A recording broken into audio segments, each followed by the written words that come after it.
of fasting, the month of transformation. Allah told us, Ya ayyuhal lazina amun, kutiba alaykum as-siyam kama kutiba ala alladhina min qablikum la'allakum tattaqun. The goal is not hunger but to attain taqwa, awareness of Allah subhanahu wa ta'ala, control over our heart, and discipline of our desires. But today, our desires are not far away. They are in our pockets.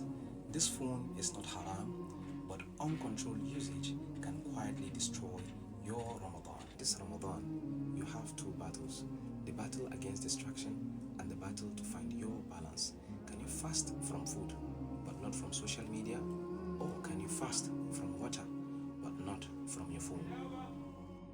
We invite you to join us for our Pre-Ramadan Lecture series to learn how to control your phone, build discipline, stay productive while fasting, and how to make this Ramadan transformational. This Ramadan, don't just survive, transform. See you there, inshallah.